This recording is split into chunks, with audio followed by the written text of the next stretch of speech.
So when an employee asks for FMLA leave, one of the first things the employer must do is determine whether the employer is a qualified employer under the FMLA. Now, remember this 75-mile radius only applies to FMLA. Has been removed from CFRA. So FMLA applies to employers with 50 or more employees at a work site in a 75-mile radius. Well, how do you figure out what that 75-mile radius is if you have multiple work sites? You should determine eligibility for each work site independently. The employer must have 50 employees within 75 miles of that work site. So here we have a couple examples. Let's say you have 3 work sites. At work site A, you have 100 employees. Work site B, you have 40 employees. Work site C, you have 50 employees. Now, work site A is not within 75 miles radius of B or C, but because there's at least 50 employees at that work site, it's a covered employer for those employees at work site A. If B and C are within a 75-mile radius of each other, then the employer would have a total of 90 employees within that 75-mile radius and would be covered. But let's say worksite B and C were not within a 75-mile radius of each other, then the employee does not hit the 50 employee threshold for worksite B because there's only 40 employees there, and therefore those would not be covered under FMLA. And again, remember, this only applies to FMLA. CFRA does not have this, the 75-mile radius limitation. So next, you need to determine whether the employee qualified for leave, and if so, how much.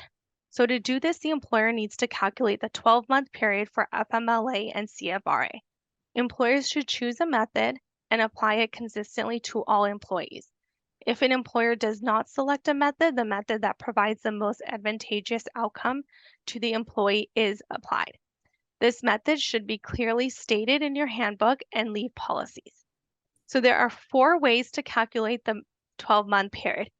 Bear with me, we're going to do a quick overview of the 4 of them, and then you'll see why one is the preferred method.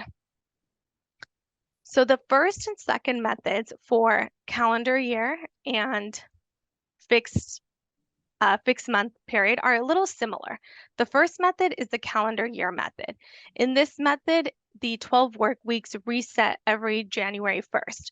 So employees are entitled to up to 12 weeks of leave anytime in that calendar year, and it renews again the following January. The biggest downside to both this method and the fixed year method is that theoretically an employee could stack their leaves, resulting in consecutive 24 weeks off. So for example, if an employee takes CFRA leave beginning October 8th with the return date of December 31st, well, come January 1st, they're entitled to another 12 weeks. And if they have a doctor's note and they have the request put in, they could potentially qualify for an additional 12 weeks, resulting in a leave from October 8th all the way until March 25th of the following year. The fixed method is similar in that employees are entitled to up to 12 work weeks of leave anytime in that fixed 12-month period. So for example, you have set your fixed year from September 1st to August 31st. Every September 1st, the employee has a new 12 weeks of CFRA or FMLA leave available. And again, in this situation, an employee theoretically could take a consecutive 24 weeks off.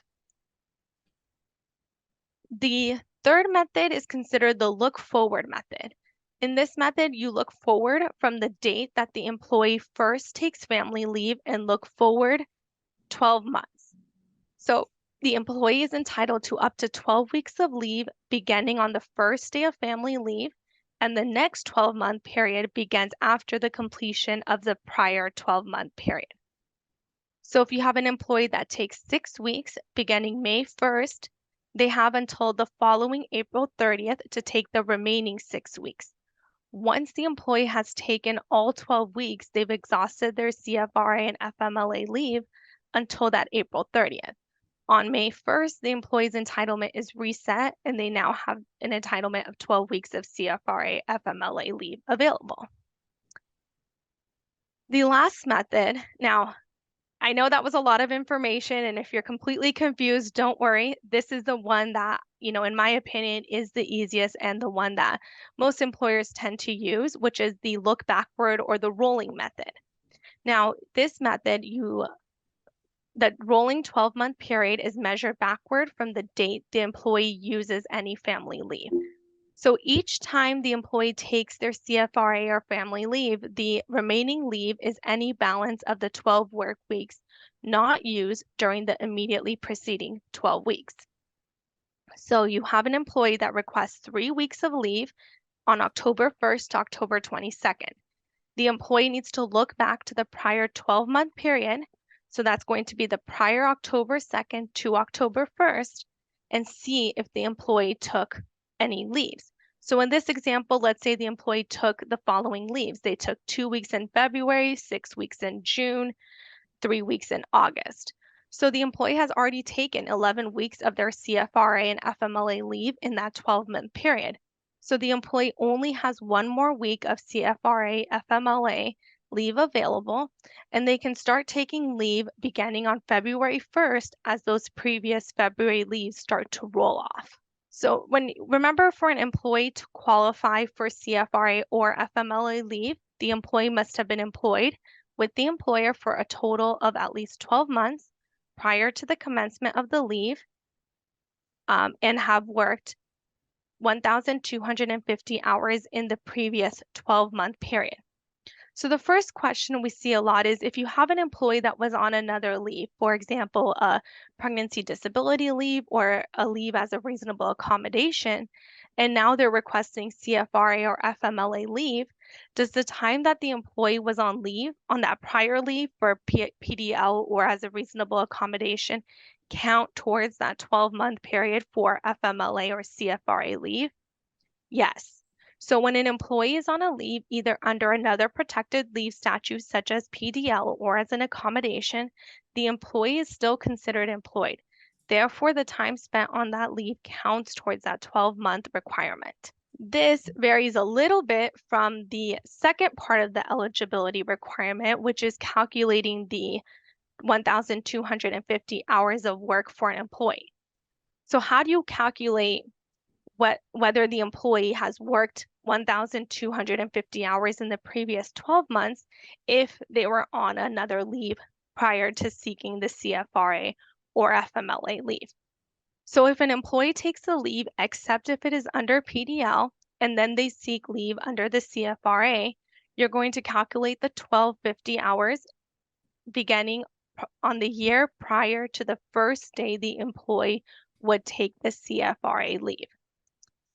If an employee takes PDL or pregnancy disability leave and then immediately seeks leave under CFRA for baby bonding, you're going to calculate the 1,250 hours of service from the year prior to the first day the employee went on PDL. So this next slide is going to put that information together in just 2 simple examples. So example 1, you have an employee that takes the leave as a reasonable accommodation under the FEHA and then seeks additional leave under the CFRA. The employee is on leave as a reasonable accommodation from June 1st to July 1st. On July 2nd, the employee seeks leave under CFRA. So to be eligible for CFRA, the employee must have worked at least 1,250 hours from July 1st to July 2nd, 2022 to July 2nd, 2023. So you're going back a year from the date that the employee is requesting the CFRA leave. And the same with how long they need to be employed. They need to be employed at least since July 2nd, 2022, which is a year prior to when they are seeking the CFRA leave. A slight difference here when the employee takes pregnancy disability leave and then immediately seeks leave under the CFRA for baby bonding. So if the employee is on leave under pregnancy disability leave from March 1st to June 1st, and then on June 2nd, the employee seeks baby bonding under CFRA, the 1,250 hours is going to be calculated from March 1st, 2022 to March 1st, 2023, which is a year prior to the first day of their PDL. However, the 12-month of employment, goes back from the first day that they are seeking CFRA leave, which in this case would be June 2nd, 2022.